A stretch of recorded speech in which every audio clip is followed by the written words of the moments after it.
3 सांझ होने तो 10 सांझ हो, लेकिन आमचा उज्ज्वल भाऊ सुधारने वाला नाही। उज्ज्वल भाई के लिए कमेंट किए जाए एक नक्की।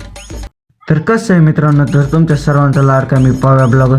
तर मित्रांनो, आज जायचं होतं आपल्याला मित्राच्या लग्नाला। तर आपण काय केलं, आपला एक जो मित्र होता मित्राला उचलून म्हणलं चला आपल्याला जायचं मित्र लग्नाला। तर आपण हॉलमध्ये आलो होतो, तर म्हणलं चला आता आपला मित्र पुढे बघा।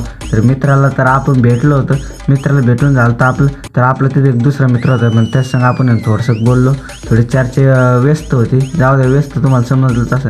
तर तिथून आपण निघाला, आपल्याला जायचं शेवगावला। आपल्याला एक लग्न होतं, त्याच्यामुळे इथं लग्न उरकलं होतं, तर आपण चाललो होतो तिकडं। तर त्या लग्नाला आपण पोहोचलो होतो, तर तिथं आपल्याला आहे ना बाहेर स्वागत करायला पत्रिका नाही, तांदूळ देत होते। मला वाटलं पत्रिका देते काय, मग ती पत्रिका घेतली आणि तांदूळ घेतले आणि म्हणलं चला आता आपल्याला ना लग्नाच्या दिवशी घरी जावं लागेल। तर म्हणलं आता चला लग्नाला तर जायचं, पण आपण जेवल्याशिवाय काय मागत नाही। तर तिथे मॅडम गाणं म्हणतात, तुम्ही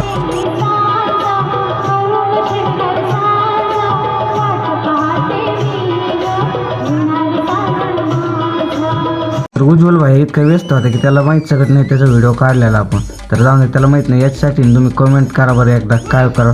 तर आपण मस्तपैकी अक्षर घेतली, नवरदेव नवरीचं आगमन झालं होतं। तर म्हणलं आता चला त्यांचे तांदूळ आपण लग्न लावू जेव्हा आपण जेवायला। तर आपण जेवायच्या हॉलमध्ये आलो, तर जेवण केलं। तर भेटूया पुढच्या हॉलमध्ये, फॉलो करून घ्या।